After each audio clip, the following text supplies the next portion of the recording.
नमस्कार दोस्तों।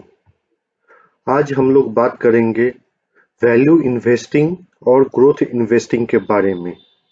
As a retail investor मैं हमेशा इस दुविधा में रहता हूं कि मैं वैल्यू इन्वेस्टिंग करूं या ग्रोथ इन्वेस्टिंग। बहुत बार आप अगर वैल्यू इन्वेस्टिंग करते हैं, मान के चलिए कि आपने कोई शेयर को आइडेंटिफाई किया और कि यह अपने प्राइस से बहुत कम दाम पे ट्रेड हो रहा है, जो उसका इंट्रिंसिक वैल्यू है, और आपने आइडेंटिफाई किया और वो शेयर और नीचे गिरते जा रहा है। और दोस्तों, तब आप हमेशा ये सोचिए कि ये मेरा इन्वेस्टमेंट सही है या नहीं है। और कभी कभी आपके साथ ये दुविधा रहेगा। दोस्तों, अगर आप ग्रोथ इन्वेस्टिंग पे जाते हैं, तब आप देखते हैं कि कुछ कंपनी हमेशा ग्रो कर रहा है, उसका news TV media social media पे हमेशा आ रहा है और उसका शेयर प्राइस हमेशा बढ़ते जा रहा है। तो हमेशा यह एक दुविधा रहता है एज ए रिटेल इन्वेस्टर, मुझे या बहुत सारे लोगों को, कि वो वैल्यू इन्वेस्टिंग करे या ग्रोथ इन्वेस्टिंग करे। कभी कभी आप ग्रोथ इन्वेस्टिंग करते हैं तो आपके मन में डाउट रहेगा कि क्या यह शेयर बबल टेरिटोरी में है या नहीं। मैं इसका एग्जांपल में दो म्यूचुअल फंड हाउसेस को लेके देता हूं और मैं लास्ट में अपना ओपिनियन बताता हूं कि मैं इस समय क्या स्ट्रेटेजी फॉलो कर रहा हूं।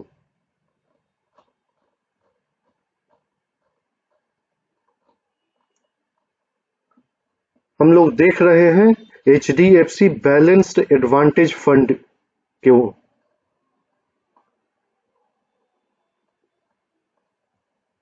इसका साइज अब देखते हैं एसेट्स को 40,968 करोड़, जो बहुत बड़ा साइज है जो मैनेज कर रहा है यह म्यूचुअल फंड। और इसके फंड मैनेजर हैं मिस्टर प्रशांत जैन, जो बहुत एक्सपीरियंस्ड हैं। और हम लोग इनके होल्डिंग्स देख सकते हैं: State Bank of India, ICICI bank, NTPC, Coal India, ITC। तो मैं क्या करता हूं कि ITC का एक एग्जांपल लूंगा। आप ITC देख सकते हैं, इसका प्राइस अभी 211 रुपीज चल रहा है। और आप देख सकते हैं कुछ समय से इसने कोई रिटर्न दिया नहीं है। 2017 में 334 प्राइस का हाई लगाया, उसके बाद एक हमेशा गिरते रहा और यहाँ पे अभी आज के टाइम पे प्राइस चल रहा है 211। तो ये share HDFC balance advantage fund में है।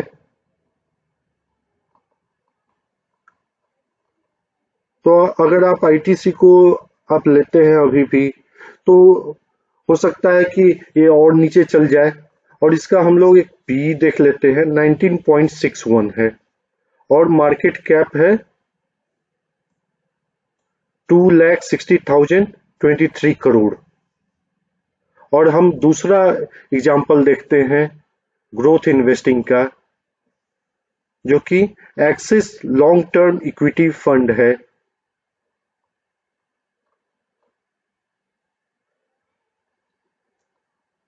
अगर यहाँ पर एसेट अंडर मैनेजमेंट हम लोग देखते हैं तो 27,216 करोड़ है। ये भी बहुत बड़ा एसेट मैनेज कर रहे हैं। और इनके फंड मैनेजर हैं जिग्नेश गोपानी। और हम इस कंपनी के म्यूचुअल फंड के होल्डिंग्स देखते हैं। इसने बजाज फाइनेंस में 9.27 सबसे ज्यादा एलोकेशन रखा है, और वैसे ही है बहुत सारी कंपनी। तो हम लोग एक नेस्ले का देखते हैं। नेस्ले इंडिया का मार्केट कैप है 1,59,741 करोड़, जिसका करंट प्राइस है 16,572। और आप इसका एक चार्ट देखते हैं तो ओवरऑल आप देख रहे हैं कि यह ग्रोथ ट्रेजेक्ट्री में है, बढ़ते जा रहा है। और इसका PE देखते हैं तो 76.71 है। तब दोस्तों कोई भी देखेगा रिटेल इन्वेस्टर तो ये सोचेगा कि मैं नेस्ले में क्यों ना इन्वेस्ट करूं, जो कि हमेशा ग्रोथ दिखा रहा है। और वही आईटीसी जो है वो उसका शेयर का प्राइस गिर रहा है, जो कि आईटीसी वैल्यू इन्वेस्टिंग में है और नेस्ले ग्रोथ इन्वेस्टिंग में है। तो हमेशा मुझे एक दुविधा रहा है कि मैं वैल्यू इन्वेस्टिंग में जाऊं से शेयर पिक करूं या ग्रोथ इन्वेस्टिंग से।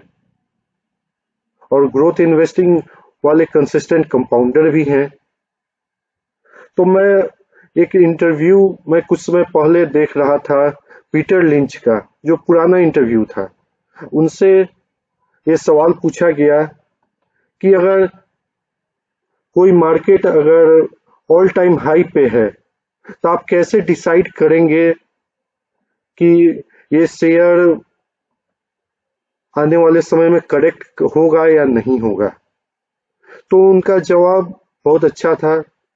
उन्होंने बताया कि अगर शेयर का प्राइस बढ़ रहा है और साथ ही साथ अर्निंग्स भी बढ़ते रहेंगे या प्रॉफिट बढ़ते रहेगा तो उस शेयर का प्राइस कंटिन्यू ग्रो करेगा या कुछ समय तक उस वहां पे स्टैग्नेट हो जाएगा।